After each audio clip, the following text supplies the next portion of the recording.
মুখ্যমন্ত্রী স্বাস্থ্য বিমার ফর্ম প্রকাশিত হয়েছে। এই ফর্ম আপনারা কিভাবে ফিল আপ করবেন, ফর্মের সঙ্গে কী কী ডকুমেন্ট জমা দিতে হবে এবং কোথায় জমা দিতে হবে সম্পূর্ণ তথ্য এই ভিডিওর মাধ্যমে আপনাদের জানাবো। দেখতে পাচ্ছেন ফর্মটা, এই ফর্মটা কীভাবে ফিল আপ করবেন এই ভিডিওর মাধ্যমে সম্পূর্ণ তথ্য আপনাদের জানিয়ে দেবো। বিশেষ করে এই ফর্মটা কিন্তু যাদের RK-SY 1 এবং RK-SY 2 রেশন কার্ড রয়েছে তাদেরই কিন্তু এই ফর্মটা দেখতে পাচ্ছেন। এটাও কিন্তু প্রধানমন্ত্রী আয়ুষ্মান ভারতের মতো আপনাদের কিন্তু বাড়িতে বাড়িতে গিয়ে ফর্ম পৌঁছে দেওয়া হবে এবং তারপর পরে আপনারা কিন্তু ফর্ম ফিল আপ করে জমা দিতে পারবেন। প্রথমে দেখতে পাচ্ছেন এই ফর্মের যে এখানে ডেট, মাস এবং ইয়ারটা কিন্তু এখানে লিখতে হবে। তারপরে এখানে বলা হচ্ছে, তারপরে এখানে বলছে আধার নাম্বার, বলছে অ্যাপ্লিকেশন নেমের এখানে প্রথমেই কিন্তু যাদের হেড অফ ফ্যামিলি আছে তার নামটাই লিখে দেবেন। তারপরে তার আধার নাম্বারটা এখানে লিখে দেবেন। তারপরে রেশন কার্ড নাম্বারটা এখানে লিখবেন এবং রেশন কার্ডের যে ক্যাটাগরি আছে সেই ক্যাটাগরিটা এখানে কিন্তু আপনি লিখে দেবেন। তবে নামটা অবশ্যই ইংরাজিতে লিখবেন এবং বড় হাতের অক্ষর লিখবে। সেক্ষেত্রে যারা এন্ট্রি করবে আপনার ফর্মটা, সেক্ষেত্রে তাদের কিন্তু ফর্ম এন্ট্রি করতে সুবিধা হবে এবং আপনার কার্ড নামের বানান ভুল কিন্তু কম হবে। বলছে আধার লিঙ্ক মোবাইল নাম্বার, এবং আপনি যার নামটা লিখলেন এবং তার আধার কার্ডের সঙ্গে যে ফোন নাম্বার লিঙ্ক আছে সেই নাম্বারটা এখানে বসাবেন। এখানে তার জেন্ডারটা এখানে লিখে দেবেন, তার ডেট অফ বার্থটা লিখে দেবেন, তার প্যান নাম্বার এখানে লিখে দেবেন। তারপরে বলছে ইলেকট্রাল ডিটেলস, অর্থাৎ তার কিন্তু ভোটার কার্ডের ডিটেলস এখানে দিতে হবে।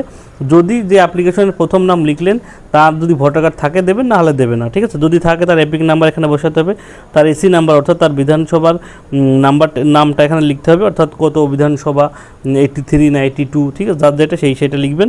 পার্ট নাম্বার বলছে পার্ট নাম্বার, অর্থাৎ এখানে পার্ট নাম্বার লিখবেন, অর্থাৎ আপনার বুথ নাম্বারটা এখানে লিখতে হবে এবং আপনার সিরিয়াল নাম্বার অর্থাৎ আপনার ভোটার কার্ডের সিরিয়াল নাম্বার, অর্থাৎ আপনার ভোটার লিস্টে যে সিরিয়ালে আপনার নামটা আছে সেই সিরিয়াল নামটা এখানে লিখতে হবে। এটা কিন্তু সম্পূর্ণ তথ্য এইটুকু সম্পূর্ণ কিন্তু আপনার ভোটার লিস্টে পেয়ে যাবেন, বা যারা ভোট দিয়েছেন তারা কিন্তু ভোটার স্লিপেও দেখতে পাবেন সমস্ত তথ্য দেওয়া আছে, ঠিক আছে। তারপরে বেসিক ডিটেলস এখানে মেম্বার 2, তার ফ্যামিলি মেম্বার 2 যে আছে তারা কিন্তু ডিটেলস কিন্তু এখানে প্রথমে তার আধার নাম্বার, তার নাম লিখবেন, তার রেশন কার্ড নাম্বার, রেশন কার্ডের টাইপ, ঠিক আছে, সেম প্রসেস, ঠিক আছে। তার আধার কার্ডের সঙ্গে যে ফোন নাম্বার লিঙ্ক আছে সেটা লিখবেন, তার জেন্ডার লিখবেন, তার ডেট অফ বার্থ লিখবেন, তার প্যান নাম্বার লিখবেন, ঠিক আছে। এবং তার যদি ভোটার কার্ড থাকে তাহলে তার ডিটেলসটা এখানে লিখে দেবেন, যদি না থাকে তাহলে লিখবেন না, ঠিক আছে। তারপরে দেখবেন ফ্যামিলি মেম্বার 3, অর্থাৎ প্রথমটা যেভাবে ফিল আপ করবেন তারপর পরপর কিন্তু সেই একই প্রসেসে কিন্তু আপনার ফিল আপ করতে হবে। তার আধার নাম্বার, তার নাম, তার রেশন কার্ড নাম্বার, তার ক্যাটাগরি, তার আধার কার্ডের ফোন নাম্বার, তার জেন্ডার, তার ডেট অফ বার্থ এবং তার প্যান নাম্বার এবং তার ভোটার কার্ড ডিটেলস। কিন্তু এইভাবে আপনারা টোটাল কিন্তু ফ্যামিলি মেম্বার 6 পর্যন্ত ফিল আপ করতে হবে। যাদের ফ্যামিলি মেম্বার 6 জন আছে তারা কিন্তু এক ফর্মেই ফিল আপ করতে পারবেন। তবে যাদের 6 নম্বরের বেশি সদস্য আছে সেক্ষেত্রে আপনাদের কিন্তু একটা সাদা পেপারে তাদের নামগুলো লিখে দিতে হবে। আমরা একদম নিচের দিকে দেখতে পাচ্ছেন এখানে লেখা আছে ফুল অ্যাড্রেস, ঠিক আছে। এখানে তার ফুল অ্যাড্রেসটা এখানে লিখে দেবেন, এখানে তার ভিলেজ, রোড, ঠিক আছে, তার ওয়ার্ড লিখে দেবেন, এখানে ডিস্ট্রিক্ট লিখবেন, তার ব্লক লিখবেন, তার গ্রাম পঞ্চায়েত। বলছে ফ্যামিলি হেড নেম, অর্থাৎ আপনার ফ্যামিলির যে হেড আছে তার নাম লিখবেন, টোটাল ফ্যামিলি মেম্বার কতজন তার এখানে লিখবেন এবং বলছে SSUR নাম্বার, অর্থাৎ আপনার যদি স্বাস্থ্যসাথীর কার্ড থাকে তার নাম্বারটা এখানে লিখবেন, না থাকলে লেখার কোনো দরকার নেই, ঠিক আছে। তাহলে এখানে বলছে name of the contact number of beneficiary, অর্থাৎ আপনার হেড অফ ফ্যামিলির ফোন নাম্বারটাও দিতে পারেন। অনেকের তো হেড অফ ফ্যামিলির ফোন নাম্বার থাকে না, সেক্ষেত্রে বাড়ির অন্য কোনো সদস্যের ফোন নাম্বারটাও দিতে পারেন, কোনো সমস্যা নেই। তো সিগনেচার অফ দ্য বেনিফিশিয়ারি, এখানে আপনার হেড অফ ফ্যামিলি যে আছে তার সাইনটা কিন্তু এখানে করে দিতে হবে। অর্থাৎ এইভাবে আপনার ফর্মটা ফিল আপ করবেন। এখনও কিন্তু ফর্ম জমা নেওয়ার প্রসেস শুরু হয়নি।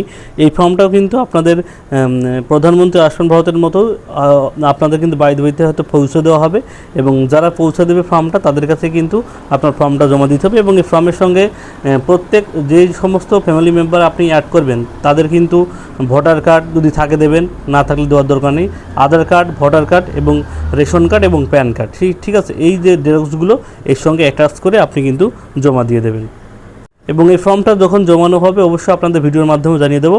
আপাতত এই ফর্মটা প্রকাশিত হয়েছে, এই ফর্মটা কিন্তু আপনারা এইভাবে ফিল আপ করে যারা আপনাদের ফর্ম দিয়ে দেবে তাদের কাছে কিন্তু ফর্মটা জমা দিয়ে দেবেন। ফর্মটা আমি ফেসবুক পেজে আপলোড করে দেবো, আপনারা সেখান থেকে ফর্মটা ডাউনলোড করে নিতে পারবেন। ভিডিওটি সবার সুবিধাতে শেয়ার করবেন। গুরুত্বপূর্ণ আপডেট পেতে অবশ্যই চ্যানেলটি সাবস্ক্রাইব করে রাখবেন। সবাইকে ধন্যবাদ।